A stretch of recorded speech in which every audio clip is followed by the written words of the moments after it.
A little girl whispers, "There's a camera in your office." Millionaire exposes spy fiancé. Before we dive in, hit the like button if you believe kindness can change the world. Enjoy the story. 8-year-old Isla Monroe had learned to watch before she spoke. In the 3 foster homes before this one, watching had kept her safe.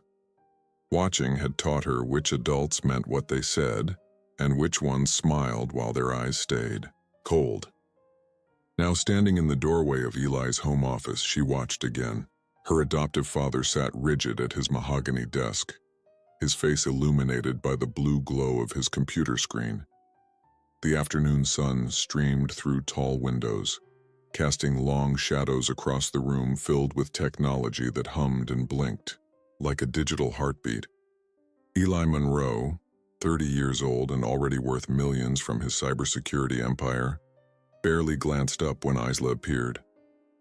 His fingers danced across the keyboard as he spoke into his headset about encryption algorithms and security protocols. To most people, he was a genius. To Isla, he was still a stranger who decided to do something good by adopting her. She'd been living in his sprawling suburban home for 6 months and still felt like a visitor who might be asked to leave at any moment. Eli provided everything she needed: a beautiful room, the best schools, more toys than she'd ever imagined. But he provided them the same way he managed his business accounts: efficiently, distantly, with good intentions but little warmth. Isla's small fingers traced the doorframe as she summoned her courage. There were things she needed to tell him, things she'd seen that made her stomach twist with worry. But every time she tried to speak to Eli about anything important, he seemed to look right through her, as if she were just another problem to be solved with money and good planning. The Zoom call droned on. Eli discussed firewalls and data protection with faceless executives, while Isla shifted her weight from foot to foot. She'd been standing there for 10 minutes, waiting for him to notice her, when something made her step forward. Later, she wouldn't be able to explain what gave her the courage. Maybe it was the way the light caught something small and black tucked behind the gilt-framed painting Sabrina had given Eli last month. Maybe it was the memory of her mother's voice, telling her that truth was more important than politeness. Or maybe it was simply that 8-year-old hearts know things that 30-year-old minds have forgotten. Isla walked to Eli's chair and gently tugged on his sleeve. He held up one finger without looking at her, the universal adult signal for wait. But Isla had waited long enough. She tugged again, more insistently. "Just a second, sweetie," Eli murmured, still focused on his screen. This time, Isla didn't wait. She leaned close to his ear and whispered the words that would change everything. "There's a camera in your office, but it's not yours." The effect was immediate and electric. Eli's fingers froze above the keyboard. His entire body went rigid, as if he'd been struck by lightning. The executive on the Zoom call continued talking about quarterly projections, but Eli heard nothing except the echo of those 8 words from the small girl beside him. "Gentlemen, I need to call you back," he said abruptly, ending the meeting, without explanation. The room fell silent except for the gentle hum of electronics and the thundering of Eli's heartbeat. He turned to look at Eli, really look at her, perhaps for the first time since she'd arrived. Her brown eyes, usually so quiet and watchful, now blazed with urgency. "What did you say?" he asked, though he'd heard her perfectly. "There's a camera in your office," Isla repeated, pointing toward the painting above his bookshelf. "Behind the gold frame. I've been watching it blink at night when you're not here." Eli followed her gaze to the expensive oil painting Sabrina had insisted on buying for him last month, a romantic landscape of rolling hills and wildflowers. "To brighten up your workspace," she'd said with her devastating smile. "Every successful man needs beauty in his environment." His mouth went dry as puzzle pieces began clicking into place with mechanical precision. Sabrina's sudden interest in his work schedule, Her habit of tidying his office while he was on calls, the way she always seemed to know exactly when he'd be working late, arriving with coffee and kisses at precisely the right moments. "How long? Have you been watching it?" he asked Isla, his voice barely above a whisper. "Since she hung it up," Isla said simply. "I use my tablet to scan for signals when I can't sleep. There are lots of them in the house now. But that one's different. It's not connected to our network."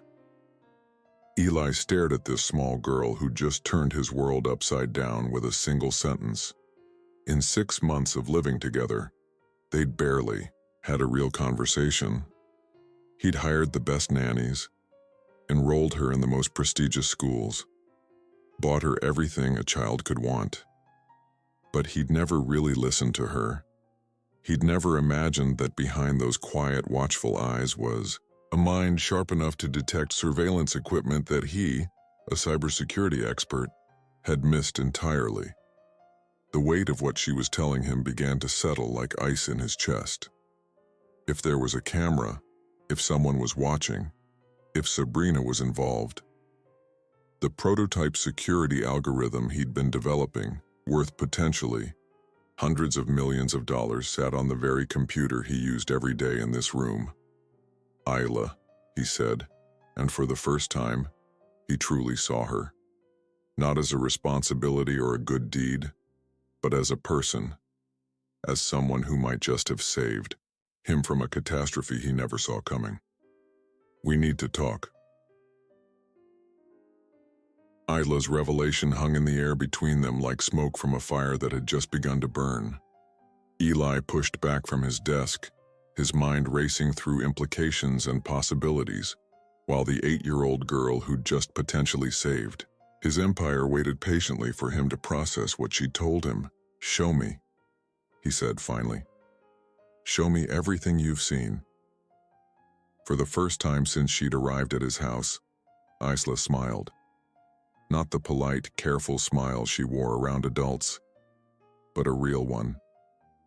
Someone was finally listening. She retrieved her tablet from where she'd left it on the hallway table, her small fingers moving with surprising confidence across the screen. Eli watched, fascinated despite his growing anxiety, as she navigated through apps he didn't recognize. "I learned this from watching you," she explained, pulling up a signal detection program. "When you were working on the router configuration last month, I downloaded it to see what was making my room feel buzzy at night."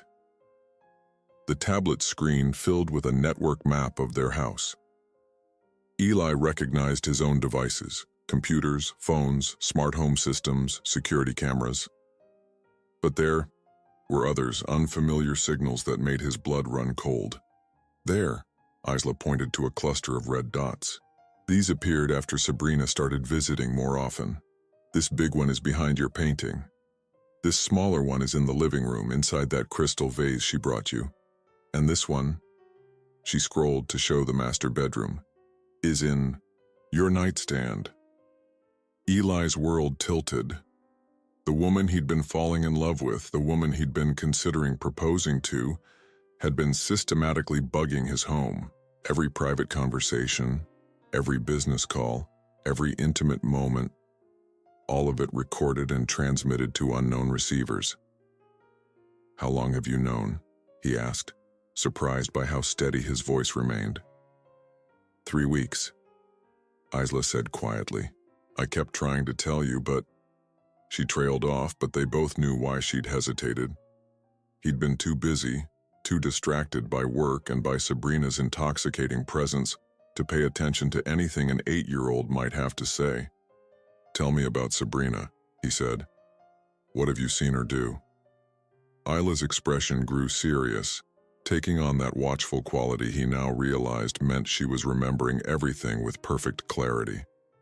Children who'd been through the foster system learned to pay attention to details adults missed. Their survival had once depended on reading the signs correctly. "She comes here when you're not home sometimes," Isla began. "She has a key, but she always acts surprised when I see her, like she forgot I'd be here. She says she's cleaning or organizing, but she never actually cleans anything. Eli's hands clenched into fists. He'd given Sabrina a key 3 months ago, a gesture that had felt romantic and significant at the time. She'd cried when he'd presented it to her, saying no one had ever trusted her like that before. She goes through your office, Isla continued, not just looking around but photographing things. She has this tiny camera smaller than a phone. I saw her take pictures of papers on your desk, and she always puts them back exactly where they were. What else? She asks me questions. Isla's voice grew even quieter. About your schedule, about when you work late, about your friends. She makes it seem like she's just being nice, trying to get to know me better. But foster kids learn to recognize when adults are fishing for information. The words hit Eli like physical blows. Every casual conversation, every seemingly innocent question Sabrina had asked about his work, his business relationships, his daily routines. It had all been intelligence gathering. And she'd been using Isla, an 8-year-old child who'd already been abandoned and betrayed by the adults meant to protect her, as an unwitting source. There's something else, Isla said, her brown eyes meeting his directly. I think someone else is helping her. What do you mean? Miles comes by sometimes when you're traveling. He and Sabrina meet in your office. They whisper a lot and look at papers together. Last week I heard him say something about making sure the timeline matches the product launch. Miles Wren, Eli's CFO and one of his oldest friends. They'd built the company together from nothing, shared dreams and struggles and victories. If Miles was involved, Eli's rational mind tried to reject what Isla was telling him. These were extraordinary accusations against people he trusted, people he loved. But the evidence was mounting and he couldn't ignore the sophisticated surveillance equipment she'd detected throughout his home. Isla, he said carefully, why didn't you just ask me about the devices? Why did you investigate? On your own? She looked down at her tablet, suddenly seeming very young. Because adults don't usually believe kids, especially kids like me. And because... She paused, struggling with something. Because I thought maybe you already knew. Maybe it was part of your security system, and I was being paranoid. The admission broke something inside Eli's chest. This brilliant, observant child had been carrying the weight of this discovery alone for weeks, uncertain whether to trust her own perceptions or the adults around her. She'd been protecting him while simultaneously protecting herself from the disappointment of not being believed. I believe you, he said firmly, and I'm sorry I didn't listen sooner. Isla's smile this time was radiant. So what do we do now? For the first time in their 6 months together, Eli looked at Isla as a partner rather than a responsibility. Her insights had already proven more valuable than those of his entire security team. Her careful observation and technological aptitude had uncovered a sophisticated espionage operation that could have destroyed everything he'd built. Now, he said, we figure out exactly what they're after, and we stop them.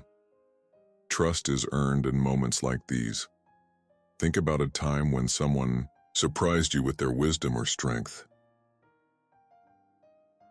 The next morning arrived gray and drizzling, matching the weight of secrets that now filled Eli's house. He'd spent the night staring at the ceiling, his mind churning through implications and possibilities, while Sabrina slept peacefully beside him. Every breath she took felt like a lie, every unconscious touch like a betrayal. Isla found him in the kitchen at dawn, dark circles under his eyes as he mechanically stirred coffee he wouldn't drink. She was already dressed for school, her small backpack slung over her shoulder. But her expression suggested she hadn't slept any better than he had. We need help, she said without preamble, settling onto the bar stool across from him. I've been thinking about it all night. If Miles is involved, we can't trust anyone from your company. And if Sabrina suspects we know, She might destroy evidence or disappear. Eli marveled again at this child's clarity of thought. At 30, he'd built a multi-million-dollar empire through strategic thinking and calculated risks. But Isla, at 8 years old and with no formal training in business or espionage, had immediately grasped the essential problem they faced. "Who do you suggest?" he asked, genuinely curious about her perspective. "Josephine," Isla said without hesitation. "She's been with your family since before you started the company. She sees everything that happens in this house, but people treat her like she's invisible. And—" Isla paused, suddenly looking uncertain. "She's the only adult who's ever really listened to me here?" Josephine Chen had been the Monroe family's property manager for 15 years, ever since Eli's parents had first hired her to maintain their estate. When they died in a car accident 5 years ago, Eli had kept her on, partly out of loyalty, and partly because she ran his household with quiet efficiency that freed him to focus on his business. At 69, Josephine had seen 3 generations of Monroes through their triumphs and disasters. More importantly, as Isla had noted, she was one of the few people who treated the 8-year-old like a person rather than a project. "Josephine, it is," Eli decided. "Can you ask her to meet us in the library after school? Tell her it's important, but don't say why over the phone." Isla nodded solemnly, understanding the implications of operational security better than most adults. She slipped off the bar stool and headed toward the door, then turned back. "Eli?" Her voice was smaller now, vulnerable in a way that reminded him she was still just a child carrying an enormous burden. "What if we're wrong? What if Sabrina really loves you, and there's some other explanation?" The question revealed both her intelligence and her heart. Even after everything she'd observed, even with the evidence she'd gathered, Isla was still hoping she might be mistaken. She wanted the adults in her life to be trustworthy, wanted the family she'd found to be real and safe. "Then we'll figure that out too," Eli said gently. "But Isla, your instincts have been right about everything so far. Don't doubt yourself now." That afternoon, the 3 of them gathered in Eli's home library, surrounded by shelves of books that represented decades of accumulated knowledge and wisdom. Josephine listened without interruption as Isla and Eli laid out their discoveries, her weathered hands folded calmly in her lap, her dark eyes sharp and alert behind wire-rimmed glasses. When they finished, she sat quietly for a long moment, processing everything they'd told her. "I've been wondering about Miss Sabrina for weeks," she said finally, her accented English precise as always. "Little things that didn't quite add up. She knew too much about your business schedules, seemed too interested in details about your friends and associates, and she has a way of watching people when she thinks they're not looking." "What kind of watching?" Eli asked. "The kind that measures and calculates," Josephine replied. "I've seen it before in people who aren't what they pretend to be. She studies you, Mr. Eli, studies this house, studies your routines. It's not the way someone in love observes their partner. It's the way someone gathers intelligence." Isla leaned forward eagerly. "You've noticed other things too, haven't you?" Josephine smiled at the girl with genuine affection. "You see everything, don't you, little one?" "Yes, I've noticed other things. Phone calls she takes in her car after visiting. The way she's always here during important business calls even when she claims to be busy elsewhere. And yesterday, I found her in your father's office at 6 in the morning, supposedly looking for a book." "At 6 a.m.? Eli's voice sharpened. "She said she couldn't sleep and wanted to borrow something to read. But she was standing by your computer, not near the bookshelves, and she looked startled when I appeared." Guilty, the 3 of them sat in heavy silence as the weight of accumulated evidence settled around them. Separately, each observation might have been explained away. Together, they painted a picture of systematic deception and surveillance.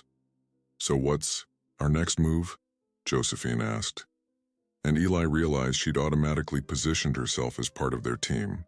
This elegant, dignified woman who'd spent decades managing households and keeping family secrets was ready to help them expose a conspiracy that threatened everything they held dear. "We need proof," Eli said. "Real evidence that will hold up, if this goes to court or gets reported to the authorities.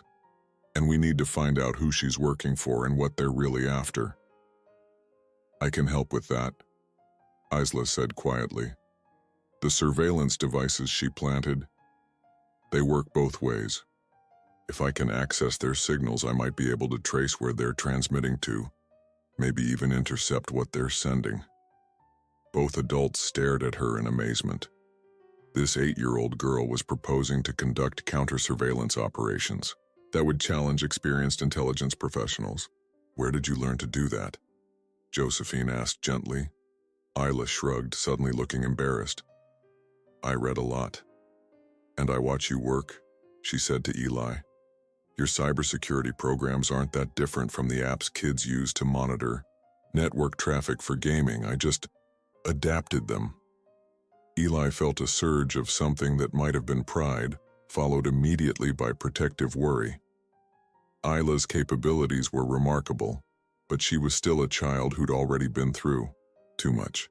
The last thing he wanted was to put her in danger. "Absolutely not," he said firmly. "This is getting too dangerous for you to be involved." Isla's expression shifted, her eyes flashing with the stubborn determination he was beginning to recognize as purely her own. "I'm already involved. I'm the one who discovered this. And I'm the only one who's been successfully watching them without being detected." "She's right," Josephine said quietly. "And more than that, she's been keeping herself safe in this house for months while observing things the rest of us missed. Isla isn't just smart, Mr. Eli. She's careful. She's survived situations that would break most adults." Eli looked between these two females who'd somehow become his most trusted allies in the space of 24 hours. An 8-year-old girl with the observational skills of a trained spy, and the moral clarity of someone who'd learned to distinguish truth from deception through necessity. And a 69-year-old woman who'd spent decades watching and protecting, who understood loyalty and recognized threats with the wisdom of experience. "All right," he said finally. "But we do this together. No one takes risks alone. We watch out for each other." Isla's smile lit up the room. "So we're like a real family now?" The question caught Eli off guard with its simple directness. Family. Not the arrangement of convenience and obligation he'd thought he was providing, but something real and chosen and mutual. "Yes," he said, and meant it completely. "We're like a real family now. Sometimes the most unlikely allies become the strongest. Teams. Who has stood beside you when it really mattered?" 3 days later, their carefully laid plans collapsed like a house of cards in a hurricane. Eli stood in his office, holding the tiny surveillance device Josephine had carefully extracted from behind Sabrina's painting, while his world tilted on its axis. The evidence was undeniable now. A sophisticated piece of equipment worth thousands of dollars, broadcasting on encrypted frequencies to receivers they'd traced to a location downtown. But when he'd confronted Sabrina with it an hour ago, expecting guilt or confession or at least surprise, she'd looked at him with such genuine confusion and hurt that he'd begun to doubt everything. "You think I'm spying on you?" she'd whispered, tears gathering in her green eyes. "Eli, how could you even imagine I'd do something like that?"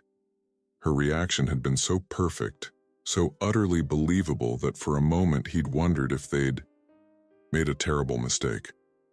Sabrina was an actress by training, he reminded himself, a media expert who understood exactly how to manipulate emotions and perceptions. But the pain in her eyes had seemed so real. "Maybe there's another explanation," he'd found himself saying, hating the uncertainty in his own voice. "Maybe someone else planted these devices, someone trying to frame you or destroy our relationship." Sabrina, had thrown herself into his arms then, sobbing against his chest, whispering about how scared she was that someone was targeting them, how grateful she was that he was willing to consider her innocence. And that's when Isla had walked into the room. The 8-year-old had taken one look at the scene, Sabrina crying in Eli's arms, the surveillance device abandoned on his desk, and her face had gone completely blank. Not hurt or disappointed, but empty.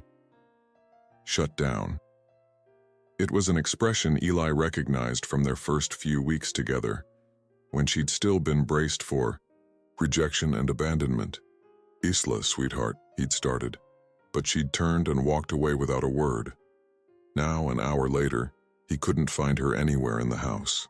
Josephine was searching the grounds while he combed through every room, calling her name, growing more frantic with each empty space. He found her finally in the last place he thought to look, the small storage room behind the garage where they kept holiday decorations and forgotten furniture. She was curled up behind a stack of boxes, her tablet clutched against her chest, her face streaked with tears she'd tried to wipe away. "Isla." He sank down beside her, his heart breaking at the defeat in her small frame. "Talk to me, sweetheart." "You don't believe me," she said quietly, not looking at him. "I showed you everything, I explained everything, but you still choose her." "That's not true. I do believe you. The evidence is overwhelming." "Then why is she still here?" Isla's voice was barely above a whisper, but it cut through him like a blade. "Why are you letting her cry on you and tell you she's innocent when we both know she's lying?" Eli had no answer for that. Or rather, he had an answer he didn't want to admit. Despite everything they'd discovered, despite the surveillance equipment and the documented deception, part of him still wanted to believe Sabrina was innocent. Part of him was still susceptible to her tears and her explanations and the intoxicating possibility that this was all some terrible misunderstanding. "Adults are complicated," he said lamely. "Sometimes we want things to be true even when we know they're not." Isla finally looked at him, and the disappointment in her brown eyes was devastating. "I thought you were different. I thought you actually listened." "I am listening. I did listen." "No," she said with the terrible clarity of a child who'd been let down too many times. "You listened to what I said, but you didn't believe it was more important than what you wanted, just like all the other adults." She was right, and they both knew it. Eli had spent his entire adult life making hard decisions based on evidence and logic, cutting ties with people who threatened his business or betrayed his trust. But when it came to Sabrina, when it came to his own emotional needs and desires, he'd wavered. He'd allowed doubt to creep in, not because the evidence was weak, but because accepting it would mean losing something he desperately wanted to keep. "You're right," he said quietly. "You're absolutely right, and I'm sorry." Isla studied his face with those two wise eyes. "Are you sorry enough to do something about it?" "What do you mean?" "I mean, Sabrina is still in our house right now, probably, planting more devices or stealing more information while we're out here talking. I mean, Miles is probably getting a report from her tonight about how successfully she handled your suspicions. I mean, they're going to keep doing this until they get whatever they came for, and then they'll disappear and leave us with nothing." Eli felt something shift inside his chest, a hardening of resolve that reminded him why he'd been successful in business for so long. Isla was right. While he'd been wrestling with his emotions and hoping for impossible explanations, the people who'd betrayed them were probably making their final moves. "What do you need me to do?" he asked. "I need you to trust me," Isla said simply. "Not just believe me, but actually trust me enough to let me help catch them. I've been working on something while you were figuring things out." She opened her tablet and showed him a screen full of data streams and network traffic that looked like something from his own cybersecurity programs. "I've been monitoring their communications for the past 3 days. They're planning something big for tomorrow night, something called final extraction that involves your prototype algorithm. How do you know all this? Because I hacked their surveillance system, Isla said matter-of-factly. The same way they've been watching us, I've been watching them. And Eli? Her voice grew harder, more determined than any 8-year-olds should ever need to be. They're not just stealing your algorithm. They're planning to destroy your reputation by making it look like you sold it voluntarily. Miles has been preparing documents that make you look like a willing collaborator. The final piece of the puzzle clicked into place with crystalline clarity. This wasn't just industrial espionage. It was character assassination designed to destroy him completely while enriching his enemies. And he'd almost let it happen because he'd been too emotionally compromised to trust the one person who'd been trying to save him. Eli looked at this remarkable child who'd been abandoned by multiple families, who'd learned to read deception and betrayal in adults' faces as a survival skill, who'd used her pain and experience to develop instincts that had already saved him once. "I trust you," he said, and this time he meant it completely. "What's the plan?" Isla's smile was fierce and determined. "We're going to give them exactly what they want, and when they take it, we're going to be ready. The hardest lessons come when we realize our hearts and our minds are telling us different things. Have you ever had to choose between what you wanted to believe and what you knew was true?" The truth came in fragments over the next 18 hours, each piece more damning than the last.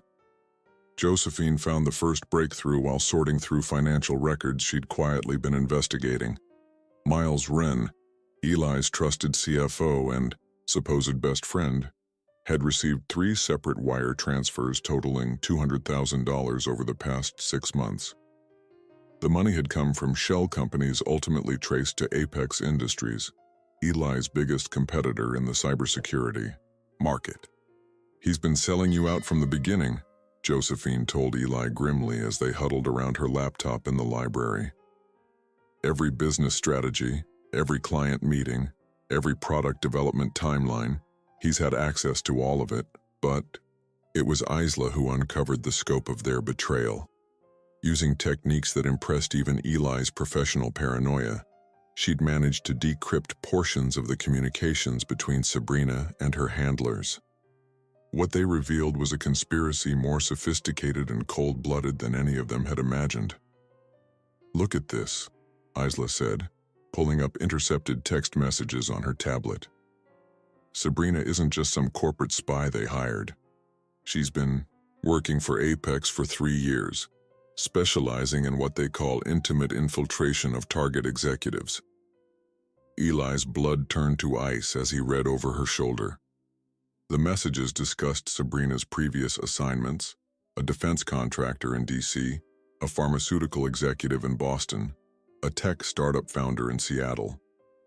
All men, all successful, all subsequently destroyed when their trade secrets were stolen and their companies collapsed under mysterious scandals. "She's done this before," he said numbly, "multiple times." "It gets worse," Isla continued, scrolling through more intercepted data. "They've been planning your destruction for almost a year. Miles gave them your psychological profile, your relationship history, even details about your parents' death. They designed Sabrina's entire persona specifically to appeal to you." The casual cruelty of it stole Eli's breath. Every moment of their relationship had been calculated. Her interest in technology, her admiration for his work, her tears when he'd given her the house key, all of it scripted and performed by a woman who saw him as nothing more than a target to be exploited. But the most chilling discovery was yet to come. "Tomorrow night's extraction isn't just about stealing your prototype," Isla said, her young voice heavy with understanding far beyond her years. "They're going to frame you for corporate espionage. Miles has been creating a paper trail that makes it look like you've been selling secrets to foreign competitors for months. When the FBI raids your office tomorrow, they'll find evidence that you're a traitor to your own country. What evidence? Eli asked, though he dreaded the answer. Forged documents in your handwriting. Bank accounts opened in your name with suspicious deposits. Communications with overseas buyers that look real enough to fool investigators. Isla's eyes met his directly. They're not just stealing from you, Eli. They're going to destroy your life so completely that even if you prove your innocence, eventually no one will ever trust you again. Eli sat in stunned silence as the full magnitude of the trap became clear. His business would be ruined. His reputation would be destroyed. He'd likely face federal charges that could put him in prison for decades. And worst of all, Isla would be left alone again. Returned to the foster system because her adoptive father was a convicted criminal. Why? He asked finally. Why go to such extremes? The algorithm is valuable, but not worth this level of risk and complexity. Because it's not just about the algorithm, Josephine said quietly. She'd been reading through more of the intercepted communications, her face grave. Apex Industries is planning a hostile takeover of your entire company. With you disgraced and facing criminal charges, your stock price will collapse. They'll be able to buy controlling interest for pennies on the dollar. It's brilliant in a horrible way, Isla added with the analytical clarity that never failed to amaze him. They get your technology, your company, your market share, and your client base, all for the cost of bribing one employee and hiring one very skilled actress. Eli looked around the library at these two extraordinary people who'd become his family, in the most unlikely way possible. Josephine, whose loyalty and wisdom had sustained him through tragedy and triumph. Isla, whose courage and insight had saved him from destruction he'd never seen coming. They were depending on him to protect them, and he'd almost failed them completely. Not if we stop them first, he said, his voice carrying the hard edge of determination that had built his empire from nothing. Josephine, can you get us copies of everything Miles has been falsifying? I want to know exactly what evidence they're planning to plant. Already working on it, she replied with a smile that was pure steel. I've been his assistant for 5 years. I know where he keeps everything. And Isla? Eli turned to the 8-year-old, who'd somehow become his most valuable ally. How much can you intercept of their communications without them detecting you? All of it, she said confidently. They're using encrypted channels, but they're not expecting to be monitored by their own surveillance equipment. I can see every message, every plan, every backup strategy they've prepared. Then here's what we're gonna do, Eli said, feeling the familiar thrill of a chess game where he finally understood his opponent's strategy. We're going to let them execute their plan exactly as they've designed it. But when they reach for the prize, they're going to find we've set a trap of our own. What kind of trap? Isla asked, her eyes bright with anticipation. Eli's smile was sharp as a blade, the kind that turns predators into prey. Tomorrow night, when they think they're destroying me, we're going to destroy them instead. And we're going to make sure the whole world knows exactly what they tried to do. For the first time since this nightmare began, Eli felt like himself again. Not the love-struck fool who'd been manipulated by a beautiful woman. Not the betrayed friend who'd been sold out by his business partner. But the strategic thinker who'd built something from nothing and wasn't about to let anyone take it away. The game was far from over. In fact, it was just beginning. Justice rarely comes easy, but it's always worth fighting for. When have you had to stand up against people who underestimated your strength? The next evening arrived with the weight of destiny hanging in the air like storm clouds before lightning strikes. Eli's house, which had been a home filled with warmth and growing trust just days ago, now felt like a stage set for the final act of an elaborate drama where everything, his future, his freedom, his family, hung in the balance. Sabrina moved through the house with her usual grace, preparing for what she believed would be her final performance. She'd spent the day playing the concerned girlfriend perfectly, asking worried questions about his stress levels, suggesting they have a quiet dinner at home to help him relax before his big product launch tomorrow. She had no idea that every word she spoke was being recorded, every move she made was being monitored, and every electronic signal from her hidden communication devices was being intercepted and decoded by an 8-year-old girl who'd learned espionage out of necessity and refined it through pure determination. The extraction begins at 11 p.m., Isla whispered to Eli as they passed in the hallway. Miles will create a distraction by triggering the fire alarm at your office building. While security is focused on that, Sabrina will download the final algorithm files and transmit them to the overseas buyers. And the frame job? Already in motion. The FBI has received an anonymous tip about suspicious activity in your accounts. They're planning to raid your office at 9 a.m. tomorrow morning, just after the technology transfer is complete. Eli marveled, again at the sophistication of their enemies' planning. Every detail had been carefully orchestrated to ensure maximum damage with minimal risk to themselves. If Isla hadn't detected their surveillance, if she hadn't trusted her instincts and kept investigating despite being dismissed by adults, the trap would have been perfect. But they had detected it. And now the hunters were about to discover they'd been hunting something far more dangerous than they'd anticipated. At 10:30 p.m., Eli made his move. "I'm going to check on some files at the office," he announced to Sabrina, who was curled up on the couch with a book, the picture of domestic contentment. "I know it's late, but I want to review everything one more time before tomorrow's presentation." Sabrina's eyes flickered, just for an instant, with something that might have been excitement. "Of course, darling. You know how important this is. I'll just stay here and finish my book."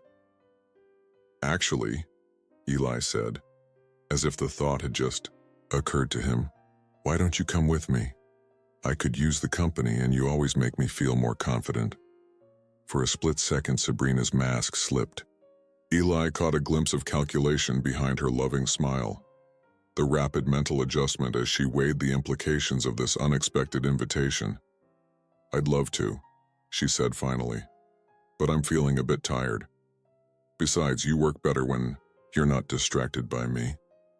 She accompanied this with the sultry smile that had captivated him for months. "You're probably right," Eli agreed, leaning down to kiss her forehead. "I'll be back in a few hours." He left through the front door, making sure she heard his car start and drive away. But instead of going to his office, he circled back through the woods behind his property and slipped into the house through the basement entrance Josephine had left unlocked for him. From the hidden observation post they'd set up in the unused maids' quarters, Eli, Isla, and Josephine watched Sabrina spring into action with the efficiency of a trained operative. The moment she was certain Eli was gone, her entire demeanor changed. The soft, loving girlfriend disappeared, replaced by a focused professional who moved with predatory purpose. She retrieved a sophisticated laptop from the hiding place she'd created in the guest bathroom, connected it to Eli's home network, and began what was clearly a well-rehearsed process of data infiltration. "She's good," Isla whispered admiringly. "Watch how she's bypassing the security protocols. She must have been studying your system for months." "Not good enough," Eli replied grimly. "She's downloading from the decoy server we set up this afternoon. Every file she's stealing is either worthless or contains tracking malware that will lead us straight to her buyers." Meanwhile, Josephine monitored communications from Miles, who was indeed at Eli's office building, preparing to trigger the fire alarm that would provide cover for Sabrina's activities. His text messages to his Apex handlers revealed a man convinced he was about to become wealthy beyond his dreams. At 11:15 p.m., everything went according to the conspirators' plan. The fire alarm at Eli's office building created chaos, as security teams responded to what appeared to be a genuine emergency. Sabrina completed her download and began transmitting the stolen files to encrypted servers overseas. Miles prepared to plant the forged evidence that would frame Eli for treason. What they didn't know was that every step of their operation was being broadcast live to a secure government server, where federal agents were recording everything for what would become the most comprehensive case of corporate espionage in recent history. At 11:45 p.m., Sabrina received the text message she'd been waiting for. Package delivered. Initiate Phase 2. Phase 2 was the destruction of evidence and her own disappearance. Within minutes, she would delete all traces of her activities, plant the final pieces of incriminating evidence against Eli, and vanish forever. By tomorrow morning, she'd be on a plane to a non-extradition country with enough money to live comfortably for the rest of her life. Instead, she found herself looking into the faces of Eli, Isla, and Josephine as they emerged from their hiding place. "Hello, Sabrina," Eli said calmly. "Or should I call you by your real name, Rebecca Santos, age 31, wanted by the FBI for industrial espionage in 4 states."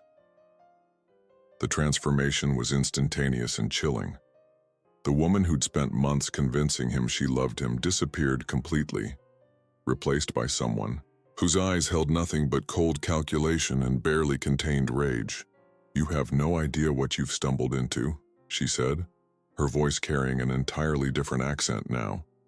"This is bigger than your little company, bigger than your naive understanding of how the world really works." "You're right," Eli agreed. "It is bigger than I understood.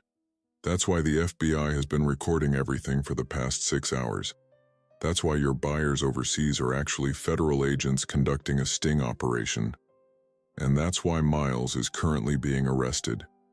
At my office building, Sabrina's face went white as the full scope of their counter-operation became clear. "Impossible. We monitored everything. We controlled every variable." "You controlled every variable except one," Isla said, stepping forward with the quiet confidence of someone who'd outmaneuvered adults far more experienced than herself. "You never considered that an 8-year-old foster kid might be smarter than your entire operation." The look Sabrina turned on Isla was pure venom.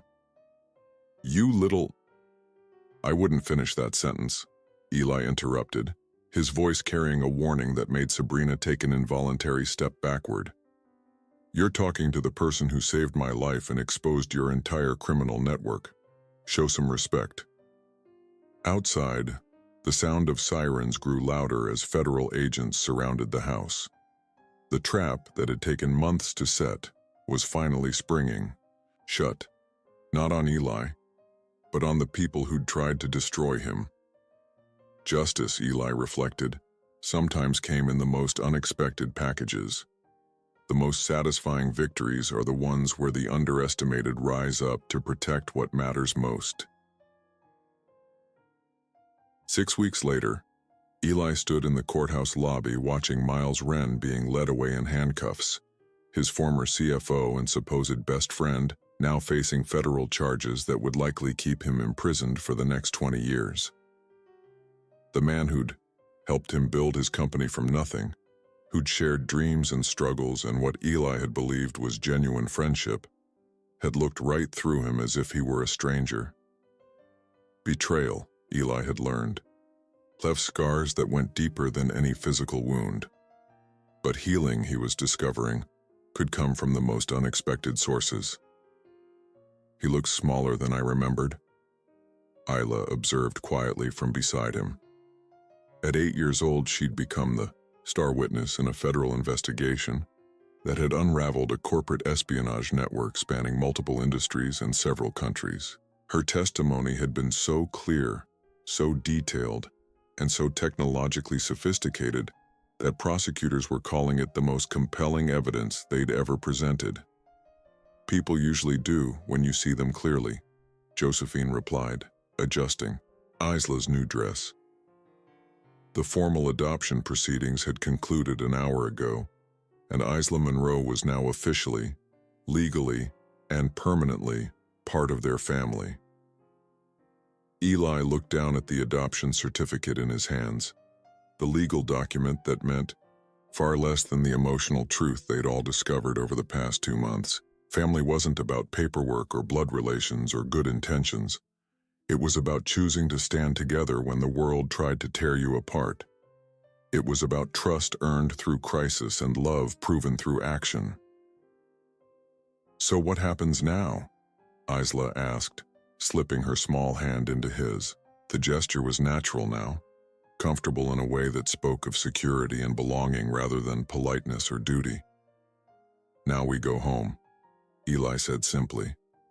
"To our home." The house felt different when they walked through the front door that evening. The surveillance equipment had been removed. The hidden cameras and listening devices that had turned their sanctuary into a stage for deception were gone. But more than that, the very air felt cleaner, honest in a way it hadn't been since Sabrina had first crossed the threshold with her calculated smiles and scripted affection. They'd redecorated together over the past few weeks, the three of them, choosing new furniture and colors and artwork that reflected who they actually were rather than who they thought they should be. Isla's drawings now hung in frames alongside expensive paintings. Josephine's family photos had places of honor on the mantelpiece. The house had become a home in every sense that mattered. "I have something for you," Eli told Isla as they settled in the living room with hot chocolate and the comfortable silence of people who no longer needed to perform for each other. He handed her a small wrapped box, watching as her eyes widened with the delight of a child who was still learning that good surprises were possible in her life. Inside was a device that looked like a sophisticated smartphone, but was actually something far more special. A prototype, security scanner Eli had been developing specifically for her, incorporating all the techniques she'd used to detect the surveillance equipment that had saved them both. "It's yours," he said. "Your own invention, based on your innovations. I filed the patents in your name." Isla stared at the device, then at him, her brown eyes filling with tears. "Mine? Really mine? Really yours? You're the youngest patent holder in the history of cybersecurity technology. And when you turn 18, the licensing fees will have generated enough money to pay for any college you want to attend." But it wasn't the financial implications that made Isla cry. It was the recognition, the acknowledgement that her contributions had been real and valuable and worthy of protection. For a child who'd spent years being dismissed and overlooked, having her innovations legally recognized and protected was validation of the deepest kind. "There's something else," Josephine said gently, producing an envelope from her purse. "This came today." Inside was a letter from the FBI's Cybercrimes Division, formally thanking Isla for her assistance in breaking up what they were calling one of the most sophisticated industrial espionage rings in American history. They were recommending her for a civilian commendation, an honor that would become part of her permanent record and a testament to her courage and capability. "They want to know if you'd be interested in consulting work when you're older," Eli explained. "Apparently your methods impressed some very important people in Washington." Isla looked at the letter, then at the two adults who'd become her chosen family, and smiled with pure happiness. "Will you help me write back to them?" "Of course," Eli said. "We'll do it together. Everything together from now on." As evening settled around them, they talked about practical things. School schedules and vacation plans and the security upgrades they wanted to install now that they understood how vulnerable their previous systems had been. But underneath the ordinary domestic conversations ran a deeper current of connection and commitment. They'd been tested by betrayal and conspiracy, by people who'd tried to use their trust against them and their love as a weapon for destruction. They'd survived not just intact but stronger, bound together by crisis in ways that good times alone could never have achieved. "I love you both," Isla said, as Josephine tucked her into bed that night, the words spoken with the simple directness of someone who no longer feared that love was temporary or conditional. "We love you too, darling," Josephine replied, kissing her forehead. "Forever and always." Eli stood in the doorway watching this bedtime ritual that had become precious to him, thinking about how completely his life had changed. 6 months ago, he'd been a successful but lonely man who'd adopted a child out of a sense of obligation and social responsibility. Tonight, he was part of a family that had chosen each other through trial by fire and emerged stronger than he'd ever imagined possible. Love, he'd learned, wasn't something that happened to you. It was something you did every day, through the small acts of attention and care that said, "You're important to me, you matter, your voice is heard," and trust. Real trust wasn't given blindly. It was earned through consistency, proven through crisis, and honored through the choice to keep choosing each other even when it was difficult. As he turned off the lights and headed to his own room, Eli reflected on the lesson he'd never expected to learn from an 8-year-old girl. Sometimes the smallest voices carry the most important truths, and the people you least expect to save, you turn out to be exactly the family you never knew you needed. Real family is built through choosing each other again and again, especially when it's hardest. Who has chosen you, and who have you chosen in return? 1 year later, Eli Monroe stood at the window of his home office, the same room where a small girl had once whispered words that changed everything. Watching Isla install security software on Josephine's laptop with the patient expertise of someone who'd found her calling early in life.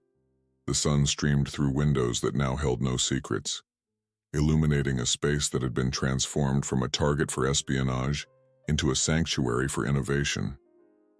The walls displayed framed articles about their story, including a feature in Forbes about the 8-year-old who revolutionized corporate security, and a piece in People magazine titled "The Family That Fought Back." But the most treasured item in the room was a simple handwritten note from Isla, framed on his desk. "Thank you for finally listening. Love, your daughter." Your daughter. Not adopted daughter, not foster daughter, just daughter.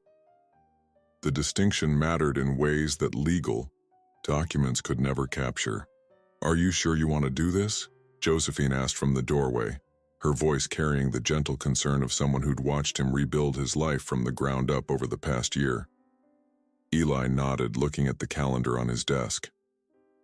Today marked exactly 1 year since Sabrina's arrest. 1 year since the federal raids that had exposed the Apex Industries conspiracy. 1 year since their family had been forged in the fire of betrayal and emerged stronger than ever. It was also the day he'd chosen to make an announcement that would change everything again. "Ladies," he said, gathering his courage in the way he'd learned to do over the past year, not by shutting down his emotions, but by acknowledging them and moving forward anyway. "I have something important to tell you both." Isla looked up from the laptop, her brown eyes bright with curiosity. At 9 years old, she'd grown taller, more confident, but she still possessed the watchful intelligence that had saved them all. The difference now was that her vigilance came from strength rather than fear, from the security of knowing she was wanted and valued, rather than the terror of potential abandonment.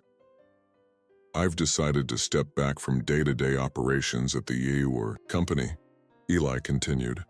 "I'm promoting Sarah Chen to CEO, and I'm going to focus on research and development.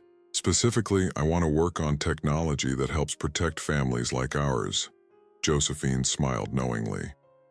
"You're going to build better security systems for homes, among other things. But more importantly, I want to be present for this family, in ways I wasn't before. I want to be the kind of father who hears what his daughter is trying to tell him the first time she says it, not the 20th. Isla's face lit up with pure joy. "Does this mean you'll have time to help me with the new scanner prototype?" "It means I'll have time for whatever matters to you," Eli replied. "School projects, science fairs, teaching you to drive when you're old enough, scaring away boys when you start dating in about 20 years. 20 years? Isla laughed. "That seems excessive." 30 years, then." I'm flexible.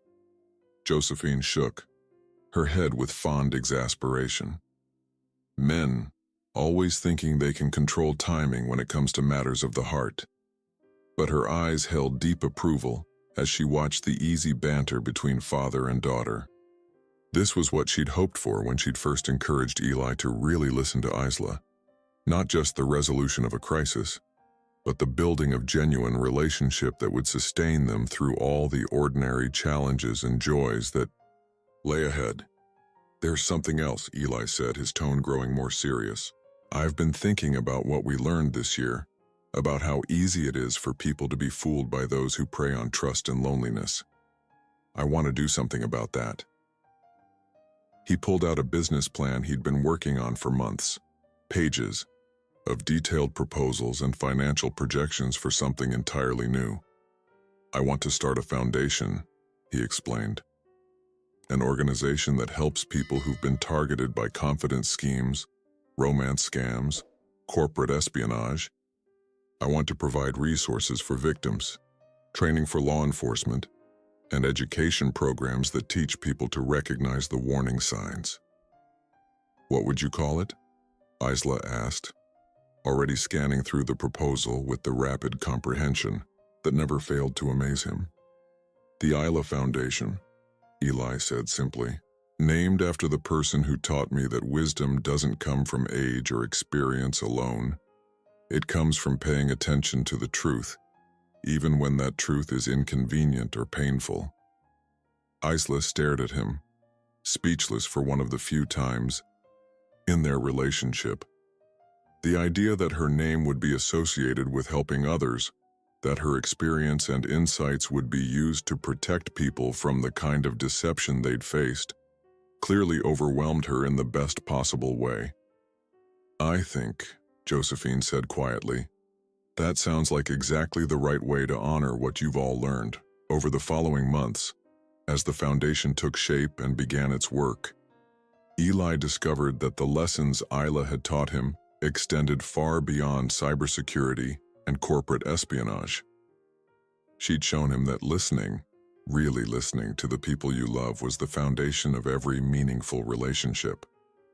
That trust wasn't something you gave automatically, but something you built through consistent actions over time. That family wasn't about who shared your DNA, but about who chose to stand beside you when life tried to knock you down. Most importantly, she'd taught him that some of the most important truths come from the smallest voices. The children, the overlooked, the underestimated who see clearly because they haven't yet learned to doubt their own perceptions in favor of what others expect them to believe. On the first anniversary of the Isla Foundation, they received a letter from a woman in Ohio whose elderly mother had been saved from a romance scam by information she'd learned from their educational programs. The would-be victim had recognized the warning signs and contacted authorities instead of sending money to someone who claimed to love her but had never met her in person. One more family safe, Isla said softly, as she read the letter aloud during dinner that night. One more person who listened to that little voice inside that says something's not right. Speaking of little voices, Eli said, what is yours telling you about your future? You're getting older, developing your own dreams and goals. What do you want to do with all that brilliance of yours? Isla considered the question with characteristic seriousness. I want to keep learning. About technology, about people, about how to protect the things that matter. And I want to help other kids who don't have families yet find theirs, the way I found mine. That sounds like a perfect plan, Josephine said warmly. And you'll always have us to support you, whatever you decide. As they cleared the dinner, dishes together, a family ritual that had become precious to all of them, Eli reflected on how completely his understanding of success had changed. A year ago, he'd measured his worth by profit margins and market share, by the size of his bank account and the recognition of his peers. Now he measured it by Isla's laughter, by Josephine's contentment, by the knowledge that they'd built something real and lasting together. He measured it by the families they'd helped through the foundation, by the young people who'd learned to trust their instincts because of Isla's example, by the simple but profound satisfaction of living a life aligned with his deepest values.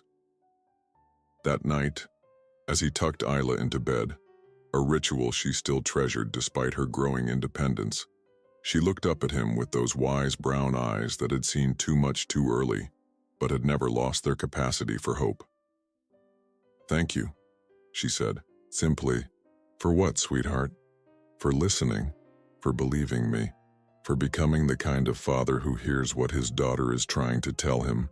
Eli kissed her forehead, his heart full of gratitude for the child who'd taught him that the most important conversations often begin with whispers, and that the smallest voices sometimes carry the greatest wisdom. "Thank you," he whispered back, "for teaching me how to listen." Outside, the world continued its complex dance of joy and sorrow, triumph and betrayal, connection and loss. But inside their home, three people who'd chosen each other slept peacefully, protected not just by sophisticated security systems, but by the deeper security of being known, valued, and loved exactly as they were. And in the morning, they would wake up together, ready to face whatever challenges came their way, secure in the knowledge that some families are built through crisis and strengthened through choice, and that the most powerful force in the world is a small voice speaking truth. To those wise enough to listen, your voice matters no matter how small it might seem. Your instincts are valuable, your observations important, your truth worth sharing. Don't let anyone convince you otherwise. If this story touched your heart, share it with someone who needs to remember that they're seen, heard, and valued. Like this video if you believe in the power of chosen family, and subscribe for more stories that celebrate the strength found in unexpected places. Sometimes the person who saves us is the one we least expect, and sometimes that person is ourselves.